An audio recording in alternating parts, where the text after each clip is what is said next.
guys, welcome to another video from your favourite YouTube channel, I'm sure, Gut Instincts.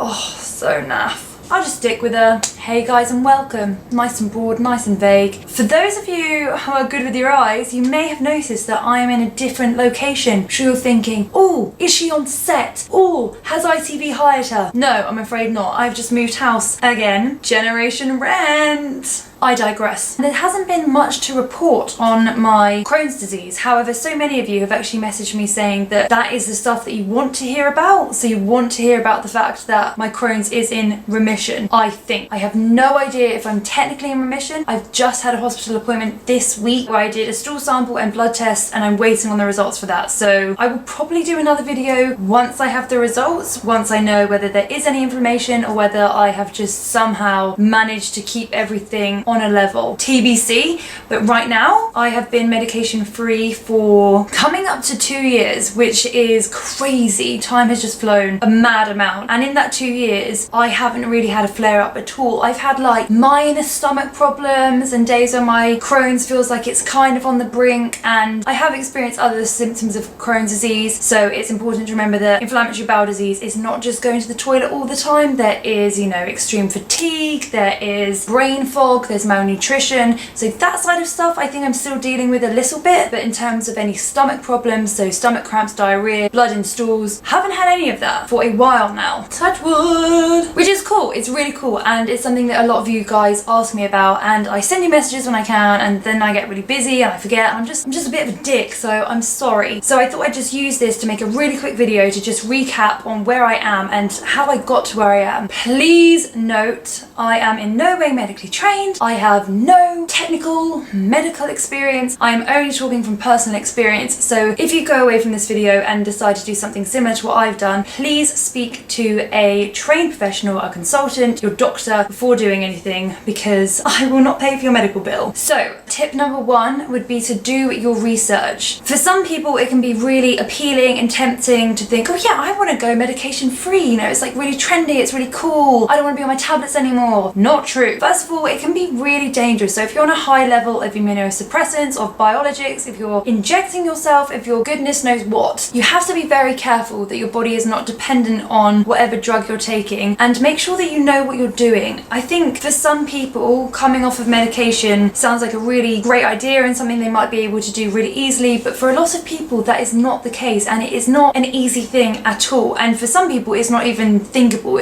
Coming off medication would be absolutely ridiculous and stupid and actually very dangerous for their health. So the most important thing to do is do your research about living life medication free if coming off medication is right for you, and just because it's not right for you right now doesn't mean it won't ever be right for you. So if it's something you really want to do but it's just not wise to do it right now, please don't do it right now, and don't be disheartened that you won't be able to do it in the future. You never know when your body might bless you with this gift of remission that we're all desperately trying to find. The second thing is make sure that you do medical research. So speak to your medical team, speak to your consultant, your GP, your pharmacist, whoever it is, your IBD nurse who looks after you and can give you sound advice. Please make sure you speak to them, because it isn't really just as simple as just throwing all your tablets in the bin and saying, right, I'm ready for the new me, because you'll probably end up back in hospital and maybe even on more medication than you were to start with. So I would just say be careful and do your research. The second thing is looking after your body internally. For me, a massive part of coming off medication was to really evaluate my diet and what I feed myself and what I'm putting in my body. I will be the first to admit that before getting Crohn's disease, and then all throughout my experience of having inflammatory bowel disease, my diet was absolutely awful. I've always just eaten like carbs, beige food. I had the beigest diet I've ever met. I didn't like vegetables. I never really ate fruit. Everything was over processed. I never really cooked. I had a lot of caffeine, I had a lot of alcohol. Everything was refined. I didn't really cook and I didn't really care for healthy food at all. It just was of no interest to me at all. When I was doing my research into medication free, and on my Instagram stories I've put some links to some amazing podcasts I've listened to. There's a really great guy, I rave about him all the time, but he's on Instagram. He's called the Devon Gut Doctor. I think if I've got that wrong I shan't be re-recording this, so I'll just have to correct it somewhere. And he he is fantastic. His name's Alan, and he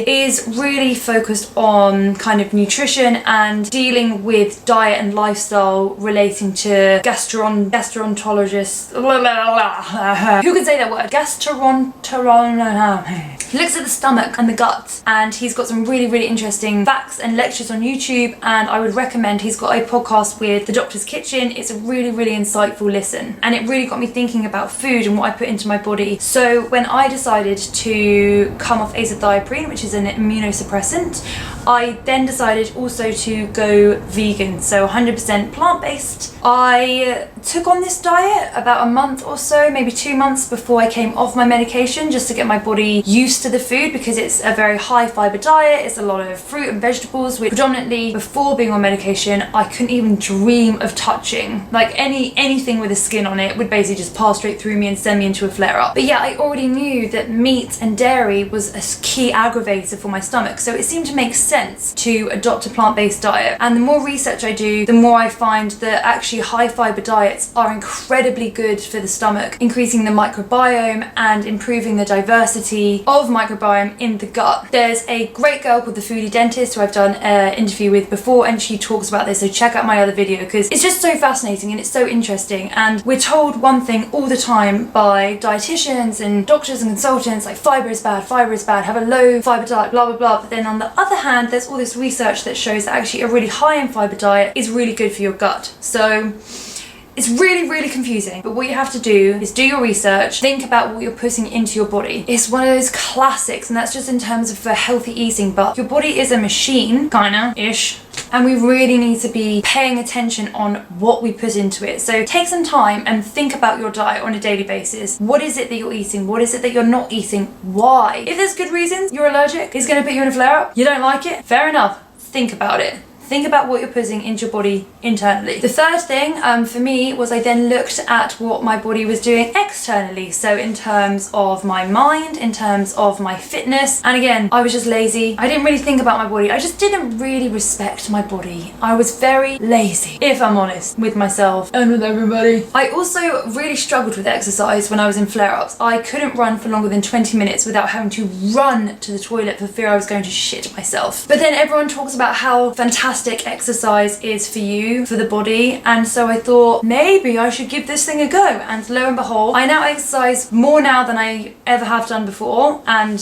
honestly I barely exercise at all now, so that's just really saying something. And for me, the health benefits have been fantastic, especially for my mind. I think people forget that inflammatory bowel disease can be a really hard mental battle. People find it really difficult, and so I would really look into either mindfulness, into therapy, into exercise. Just think about what you're doing externally with your body, as well as point 2, internally with your body. Just basically think about your body, okay? My fourth tip, or not tips, not really a tip, just the fourth thing I'm gonna say, is to speak to people. So speak to your friends, speak to your hospital team, speak to your IBD nurses, and really get the conversation going. You should not go medication free on your own, and especially without making people aware. I am guilty of that. I didn't tell anybody that I was gonna do it. I think I told my friends, but I did not tell my pharmacist or my IBD team. I literally just did it, and then a month later was like, oh, by the way, I think I should tell you that I'm not on medication anymore. And they were mad. They were pretty mad with me, because you just shouldn't do that. You should really tell them. And the benefit of having that conversation with them and having that open dialogue is they might be able to give you some tips, some advice, and if something does happen, if you do want to go medication free but it doesn't work out for you, they are aware of it and they can help you sooner. Because the worst thing to do would be if you go medication free, you immediately flare up, it's quite serious, and your hospital team don't know about it, and they weren't even aware that you're not taking your medication anymore. So